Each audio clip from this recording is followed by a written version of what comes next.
اعبدوا الله ربي وربكم انه من يشرك بالله فقد حرم الله عليه الجنة ومأواه النار صدق اللہ العظیم۔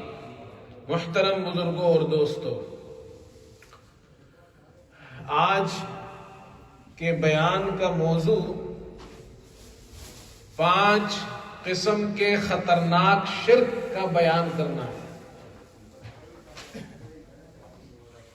اور مختصر وقت میں میں کوشش کروں گا کہ یہ 5 شرک کے اقسام آپ کے سامنے بیان کیے جائیں۔ حضرت عبداللہ ابن مسعود رضی اللہ تعالیٰ عنہ فرماتے ہیں، میں نے رسول کریم صلی اللہ علیہ وسلم سے پوچھا ای الذنب اکبر عند اللہ، اے اللہ کے رسول، اللہ کے یہاں سب سے بڑا گناہ کون سا ہے؟ تو آپ صلی اللہ علیہ وسلم نے ارشاد فرمایا ان تجعل للہ ندا وهو خلقک، سب سے بڑا گناہ اللہ کے یہاں یہ ہے کہ تم اللہ کے ساتھ کسی کو شریک بناؤ حالانکہ اس نے تمہیں پیدا کیا ہے۔ یہ سب سے بڑا گناہ ہے۔ یہ ایسا گناہ ہے کہ اگر کوئی دنیا میں شرک کے ساتھ زندگی گزارتا ہے اور اسی حالت میں مر جاتا ہے تو اللہ کے یہاں اس کے لیے معافی نہیں، جنت اللہ نے اس پر حرام کر دی ہے۔ حضرت عیسیٰ علیہ السلام نے اپنی قوم کو دعوت دی اور اپنی قوم بنی اسرائیل سے کہا، اے میری قوم اللہ کی بندگی کرو۔ وقال المسیح یا بنی اسرائیل اعبدوا اللہ ربی وربکم انہ من یشرک باللہ فقد حرم اللہ علیہ الجنہ ومأواہ النار۔ اے بنی اسرائیل، اللہ کی عبادت کرو، اللہ کی بندگی کرو، جو میرا بھی رب ہے تمہارا بھی رب ہے۔ جس نے اللہ کے ساتھ کسی کو بھی شریک کیا، کسی کو بھی شریک کیا، آسمان کی مخلوق کو شریک کیا، زمین کی مخلوق کو شریک کیا، فرشتوں کو شریک کیا، جنات کو شریک کیا، انسانوں کو شریک کیا، پیغمبروں کو شریک کیا، نبیوں کو شریک کیا، ولیوں کو شریک کیا، اللہ کے رسول حضرت عیسیٰ فرماتے اللہ نے اس پر جنت کو حرام کر دیا ہے، اس کا ٹھکانہ جہنم ہے۔ یہ شرک خطرناک ترین گناہ ہے۔ میرے دوستو، شرک کی بہت سی قسمیں ہیں، لیکن ان تمام قسموں کا خلاصہ 3 اقسام میں علماء نے ذکر کیا ہے۔ پہلی قسم شرک کی ہے شرک فی الذات، اللہ کی ذات میں کسی کو شریک ٹھہرانا۔ دوسری قسم ہے شرک فی الصفات، اللہ کی صفات میں کسی کو شریک بنانا۔ تیسری قسم ہے شرک فی العبادات، اللہ کی عبادت میں جو ہم عبادت کرتے ہیں اس عبادت میں اللہ کے ساتھ کسی کو شریک کرنا۔ شرک فی الذات، اللہ کی ذات میں کسی کو شریک کرنا، اللہ کی طرح کسی اور کو خالق سمجھنا، قدیم سمجھنا، قادر سمجھنا، یہ شرک ہے۔ یا اللہ کے لیے اولاد سمجھنا، اللہ کے لیے اولاد کا عقیدہ رکھنا، یہ شرک فی الذات ہے، اللہ کی ذات میں شریک کرنا ہے۔ اتنا بڑا گناہ ہے۔ فرمایا وَقَالُوا اتَّخَذَ الرَّحْمَنُ وَلَدًا لَقَدْ جِئْتُمْ شَيْئًا إِدًّا، کہتے رحمان نے بیٹا بنا لیا، نعوذ باللہ۔ اللہ فرماتے تم اپنی زبان پر سخت بات لائے ہو۔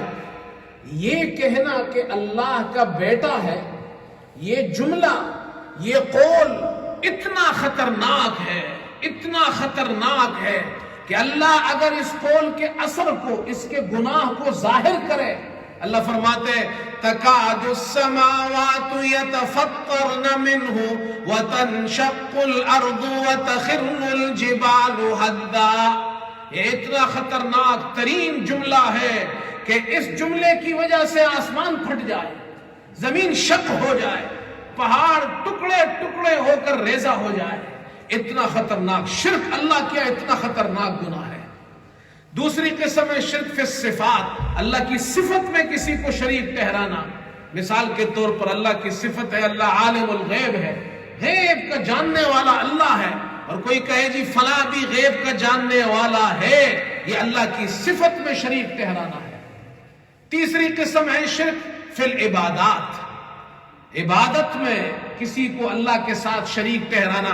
مجھے یہ قسم بیان کرنی ہے، اور اس قسم کی 5 قسمیں بیان کرنی ہے۔ اللہ کی عبادت میں شریک ٹھہرانا، یہ 5 قسم کا شرک ہے، شرک فی العبادات۔ سب سے پہلا شرک عبادت کے اندر، نمبر 1، پہلی قسم وہ ہے سجدہ عبادت ہے۔ اس سجدے کو ہم صرف اللہ کے لیے کرتے ہیں، اللہ کے سامنے جھکتے ہیں۔ اللہ نے قرآن میں حکم دیا ہے سجدہ مجھے کرو، فرمایا وَاسْجُدُوا لِلَّهِ لَا تَسْجُدُوا لِلشَّمْسِ وَلَا لِلْقَمَرِ وَاسْجُدُوا لِلَّهِ الَّذِي خَلَقَهُنَّ۔ سورج اور چاند کو سجدہ مت کرو، اس اللہ کو سجدہ کرو جس نے سورج اور چاند کو پیدا کیا ہے۔ سجدہ اللہ کو کرو، اللہ کے علاوہ کسی اور کے لیے سجدہ یہ حرام ہے، یہ گناہ ہے، یہ شرک ہے۔ قبروں پر سجدہ کرنا یہ بھی شرک، کسی زندہ کو سجدہ کرنا شرک، ماں باپ کو سجدہ کرنا یہ بھی شرک۔ اب سمجھیے سجدہ 2 قسم کا ہے۔ ایک سجدہ وہ ہے جس کو سجدہ عبادت کہتے ہیں، نماز والا سجدہ عبادت کا سجدہ ہے۔ ایسا سجدہ کسی کے لیے بھی کیا جائے، ماں باپ کے لیے، بزرگ کے لیے، زندہ کے لیے، پیر کے لیے، قبر کے سامنے، یہ شرک ہے، اس لیے کہ یہ عبادت والا سجدہ ہے۔ ایک سجدہ ہے رسپیکٹ والا سجدہ، تعظیم کے لیے سجدہ کرنا، جھکنا، یہ حرام ہے۔ کچھ لوگ یہ سوال کرتے ہیں کہ قرآن پاک میں اللہ نے حضرت یوسف علیہ السلام کے واقعے میں ذکر کیا ہے، جب وہ مصر کے حکمران بنے تو ان کے ماں باپ اور 11 بھائی جب مصر پہنچے تو انہوں نے یوسف علیہ السلام کے سامنے سجدہ کیا، وَرَفَعَ أَبَوَيْهِ عَلَى الْعَرْشِ وَخَرُّوا لَهُ سُجَّدًا، سجدہ کیا۔ تو ہم بھی قبروں کے سامنے سجدہ کرتے ہیں، تو کون سا گناہ کرتے ہیں؟ پھر یہ سوال کرتے ہیں جی آدم علیہ السلام کو اللہ نے پیدا کیا، فرشتوں کو حکم دیا کہ سجدہ کرو، فرشتوں نے سجدہ کیا آدم کو، تو ہم بھی اپنے بزرگوں کو قبروں کے سامنے سجدہ کرتے ہیں۔ لوگ یہ دلیل پکڑتے ہیں، تو اس کا جواب سنیے۔ اللہ نے فرشتوں کو حکم دیا تھا آدم علیہ السلام کے سامنے سجدہ کرنے کا، وہ اللہ کا حکم تھا، اور وہ سجدہ عبادت والا سجدہ نہیں تھا، تعظیم والا، احترام والا سجدہ تھا۔ اس کو سجدہ تحیہ کہتے ہیں، the سجدہ of respect, the سجدہ of greeting, the prostration of greeting۔ وہ greeting والا سجدہ تھا، احترام والا سجدہ تھا۔ چنانچہ ابو بکر ابن عربی نے احکام القرآن میں، امام رازی نے اپنی تفسیر میں، امام قرطبی نے اپنی تفسیر میں، یہ 3 بڑے علماء ہیں، انہوں نے ذکر کیا ہے، تمام مسلمانوں کا اس پر اتفاق ہے کہ فرشتوں نے حضرت آدم کے سامنے جو سجدہ کیا تھا اللہ کے حکم سے کیا تھا، اور عبادت والا سجدہ نہیں تھا، احترام والا تھا۔ اسی طرح حضرت یوسف علیہ السلام کے سامنے جو سجدہ ہوا وہ دعا والا، یعنی سلام والا، جو ہم سلام کرتے ہیں، گریٹنگ کرتے ہیں، وہ سجدہ تھا، احترام کا سجدہ تھا۔ اس شریعت میں جائز تھا یہ سجدہ، اس ہماری شریعت میں، محمد صلی اللہ علیہ وسلم کی شریعت میں جائز نہیں ہے۔ اب سنیے حدیث، ابو داؤد کی حدیث ہے، حضرت قیس بن سعد فرماتے ہیں میں کوفہ کے ایک علاقے ہیرا میں گیا، میں نے دیکھا وہاں مرزبان جو ان کا فوجی کمانڈر تھا، ایک لوگ آتے ہیں اس کے سامنے سجدہ کرتے ہیں۔ میں نے سوچا اللہ کے رسول صلی اللہ علیہ وسلم تو سب سے بڑے ہیں، ان کے سامنے سجدہ کرنا چاہیے۔ جب یہ مدینہ پہنچے تو آ کر اللہ کے رسول صلی اللہ علیہ وسلم کو قصہ سنایا، اے اللہ کے رسول میں کوفہ گیا، ہیرا گیا، وہاں فوجی کمانڈر کو لوگ سجدہ کرتے ہیں، میں نے سوچا میں بھی آپ کے سامنے ہم بھی آپ کو سجدہ کریں. آپ نے فرمایا نہیں, مجھے سجدہ مت کرو. اللہ کے رسول صلی اللہ علیہ وسلم امام الانبیاء فرما رہے مجھے سجدہ مت کرو, لا تفعلوا. فرمایا لو كنت آمرا احدا ان يسجد لاحد لامرت النساء ان يسجدن لازواجهن. آپ نے فرمایا اے لوگو, اگر میں کسی کو حکم دیتا کہ کسی اور انسان کے سامنے جھک جائے, اس کے سامنے سجدہ کرے, تو میں عورتوں کو حکم دیتا کہ اپنے شوہروں کو سجدہ کرے.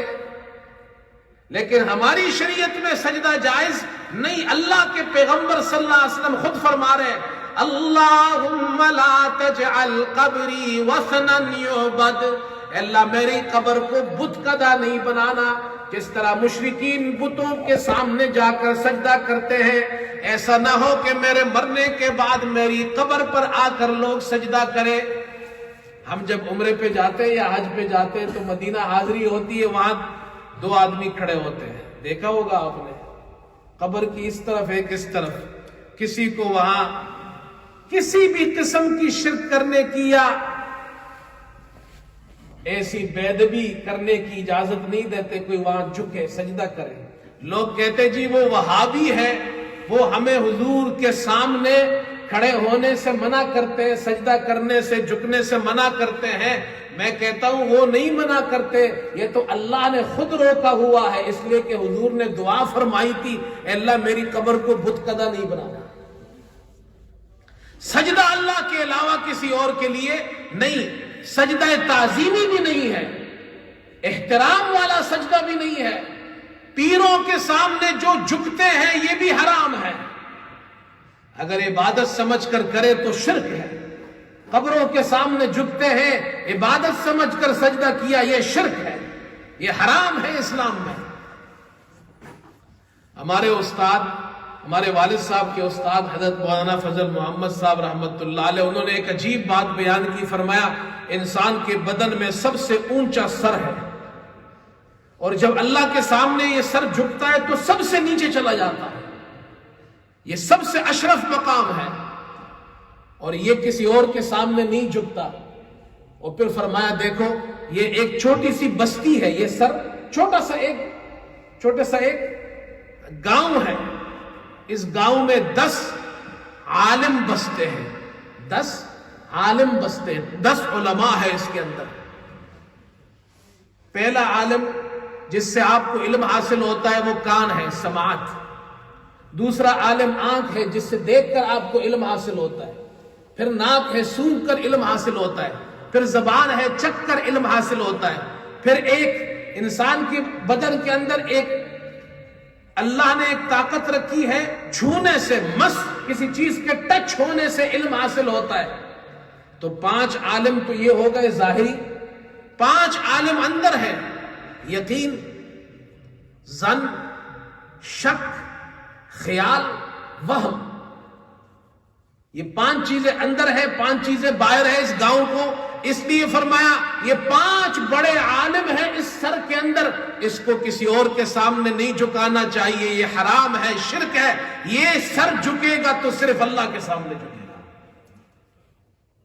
آگے چلیے, وقت کم ہے. دوسری قسم ہے شرک فی الطواف. طواف میں کسی کو شریک کرنا. طواف عبادت ہے. اللہ کے گھر کا طواف ہوتا ہے, ایک طواف زمین پر ہوتا ہے مکہ مکرمہ میں, مسجد حرام میں جہاں بیت اللہ ہے. ایک آسمانوں کے اوپر ہوتا ہے جہاں بیت المعمور ہے, وہاں فرشتے طواف کرتے ہیں. بعض روایات میں آتا ہے جو فرشتہ ایک مرتبہ طواف کرتا ہے قیامت تک اس کی باری دوبارہ نہیں آتی ہے.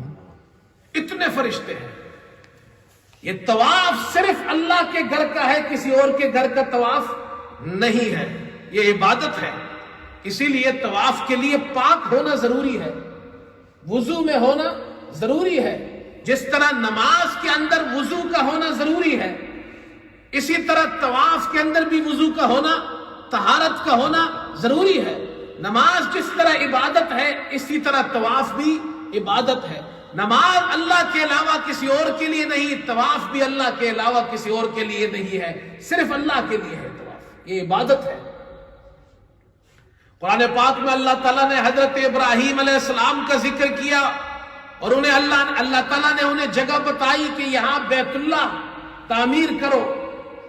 فرمایا وَإِذْ بَوَّأْنَا لِإِبْرَاهِيمَ مَكَانَ الْبَيْتِ أَلَّا تُشْرِكْ بِي شَيْئًا وَطَهِّرْ بَيْتِيَ لِلطَّائِفِينَ وَالْقَائِمِينَ وَالرُّكَّعِ السُّجُودِ۔ اے ابراہیم، اللہ کا گھر بنائیے، گھر بنانے کے ساتھ ساتھ فرمایا میرے گھر کو پاک رکھیے، ہر قسم کے شرک سے پاک ہو، گندگی سے پاک ہو۔ کس کے لیے؟ طواف کرنے والوں کے لیے، قیام، رکوع اور سجدہ کرنے والوں کے لیے۔ میں نے پچھلے جمعے عرض کیا تھا، یہ جو حجر اسود کو لگایا گیا تھا، حضرت ابراہیم علیہ السلام نے یہ پتھر یہاں لگایا تھے، سفید تھا، یہ اس لیے لگایا تھا طواف کا ایک چکر پورا ہو تو پتہ چل جائے۔ یہاں طواف کا ایک چکر ختم ہو گیا۔ طواف اللہ کے علاوہ کسی اللہ کے گھر کے طواف کے علاوہ کسی اور کے گھر کا طواف کرنا شرک ہے۔ اگر کسی اور کے گھر کا طواف کرنا جائز ہوتا تو سب سے بڑا گھر وہ رسول کریم صلی اللہ علیہ وسلم کا گھر ہے، اس گھر کا طواف ہوتا، لیکن وہاں طواف نہیں ہے۔ قبروں پر جا کر طواف کرتے ہیں، چکر لگاتے ہیں، سجدے کرتے ہیں، یہ سب شرک ہے، یہ صرف اللہ کے لیے ہے۔ تیسری قسم ہے شرک کی، شرک فی الدعاء۔ دعا کے اندر جب ہم دعا کرتے ہیں، اللہ سے مانگتے ہیں، سوال کرتے ہیں، ہاتھ اٹھاتے ہیں، کس سے مانگتے ہیں؟ اللہ سے مانگتے ہیں۔ اللہ فرماتے ہیں مجھ سے مانگو، ادعوا ربکم تضرعا وخفیا، اللہ سے مانگو، عاجزی کے ساتھ مانگو، خفیہ مانگو۔ اور اللہ فرماتے ہیں ان الذین یستکبرون عن عبادتی سیدخلون جہنم داخرین، جو میری عبادت سے اعراض کرتے ہیں، سرکشی کرتے ہیں، اور عبادت سے مراد یہاں دعا ہے، تو وہ عن قریب جہنم میں ذلیل ہو کر داخل ہوں گے۔ تو دعا عبادت ہے، اور عبادت اللہ کی ہوتی ہے، کسی اور کے سے مانگنا، اس سے پکارنا، یہ شرک ہے۔ قرآن پاک میں اللہ تعالیٰ فرماتے ہیں، فرمایا لَهُ دَعْوَةُ الْحَقِّ وَالَّذِينَ يَدْعُونَ مِن دُونِهِ لَا يَسْتَجِيبُونَ لَهُم بِشَيْءٍ إِلَّا كَبَاسِطِ كَفَّيْهِ إِلَى الْمَاءِ لِيَبْلُغَ فَاهُ وَمَا هُوَ بِبَالِغِهِ وَمَا دُعَاءُ الْكَافِرِينَ إِلَّا فِي ضَلَالٍ۔ لہو دعوت الحق، اسی کے لیے پکارنا ہے، اسی کے لیے پکارنا حق ہے، بجا ہے، اس کے علاوہ کسی اور کو پکارنا جائز نہیں ہے۔ یہ قرآن، اللہ کا قرآن کہہ رہا ہے، سورہ رعد ہے، لہو دعوت الحق۔ پھر آگے دیکھیے اللہ کس طرح سمجھاتے ہیں، والذین یدعون من دونہ، جو اللہ کو چھوڑ کر دوسروں کو پکارتے ہیں، من دونہ، اس کے سوا کسی اور کو پکارتے ہیں، کسی کو بھی پکارے اس کے سوا، فرشتوں کو پکارے، نبیوں کو پکارے، ولیوں کو پکارے۔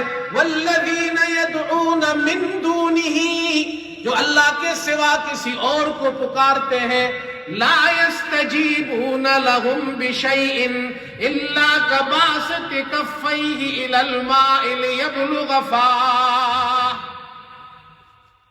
وہ ان کے کوئی کام نہیں آتے، مگر اللہ ایک مثال سے سمجھا رہے ہیں، جیسے کہ ایک شخص اپنے دونوں ہاتھ پانی کے سامنے پھیلا دے، سامنے پانی ہو، مثال کے طور پر نہر ہے، ایک شخص کو پیاس لگی ہے، اللہ سمجھا رہے ہیں کہ شرک سے بچو، مجھ سے مانگو، کسی اور سے مت مانگو، سمجھا رہے ہیں، سامنے پانی ہے، ایک شخص کو پیاس لگی ہے، سخت گرمی ہے، اور وہ نہر کے سامنے جا کر اپنے دونوں ہاتھ پہلا دیتا ہے، جیسے تم جا کر مزاروں پر ہاتھ پہلاتے ہو، قبروں پر ہاتھ پہلاتے ہو، میرے سوا دوسروں سے مانگتے ہو، تو مثال سمجھو ایک شخص کو پیاس لگی ہے، سامنے نہر ہے اور وہ اس کے سامنے جا کر ہاتھ پہلائے، کیا وہ نہر کا پانی اس کے منہ تک پہنچ جائے گا؟ بولو بھائی، وہ نہر کا پانی اس کے منہ تک نہیں پہنچتا۔ نہر کا پانی کب پہنچے گا؟ جب وہ خود نہر سے پانی اٹھائے، ہاتھوں میں لے اور پیے۔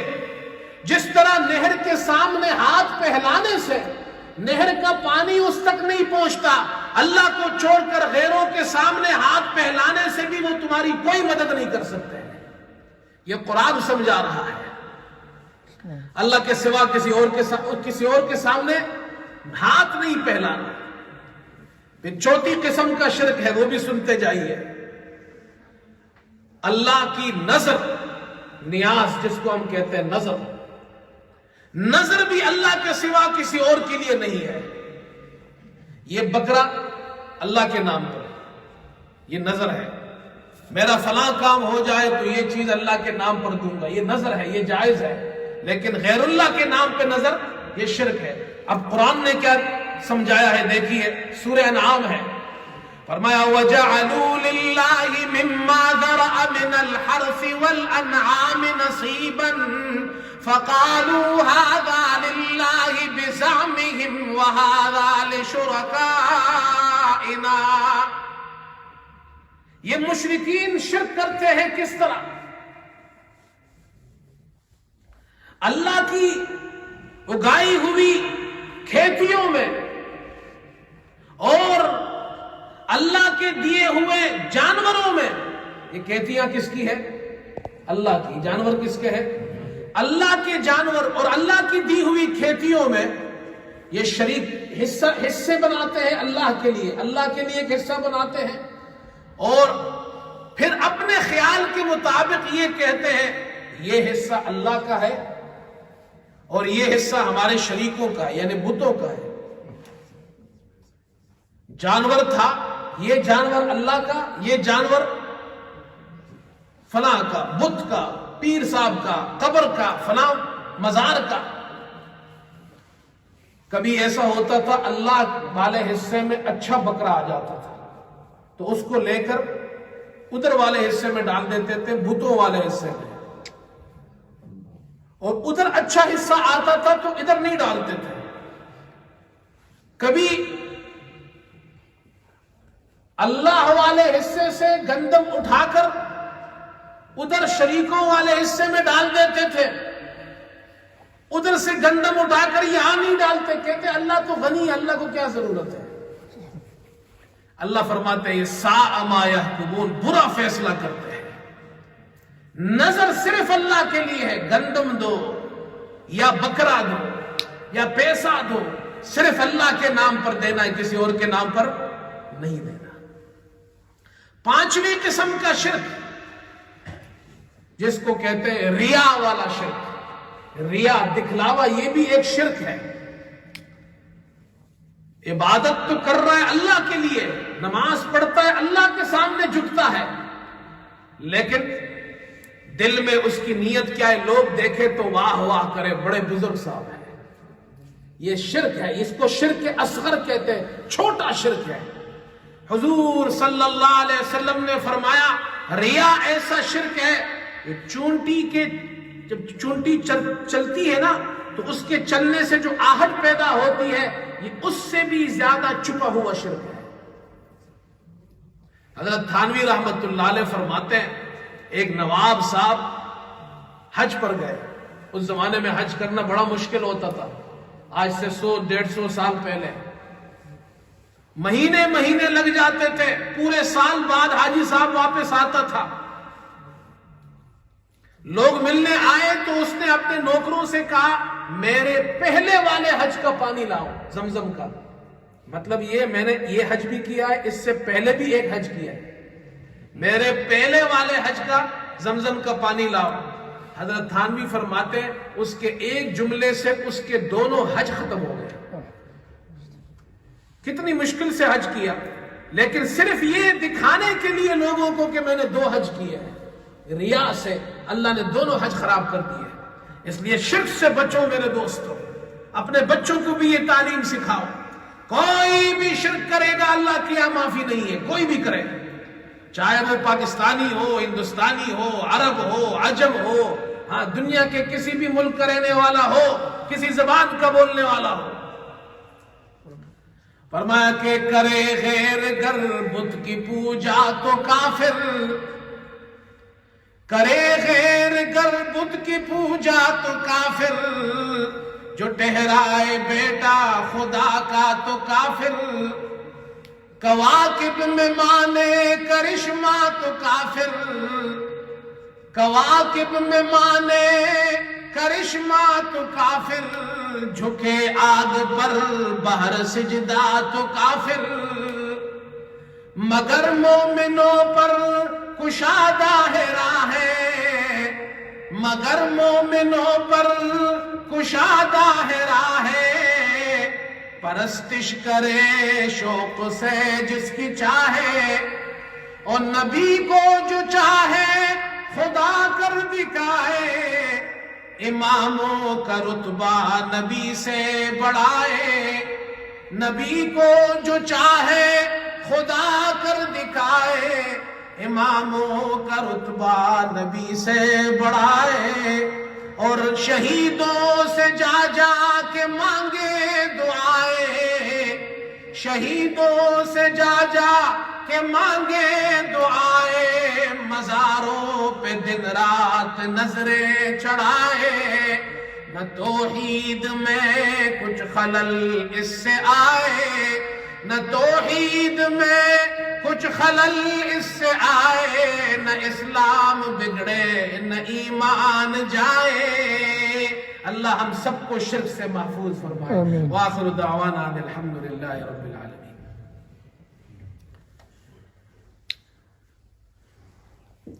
اچھا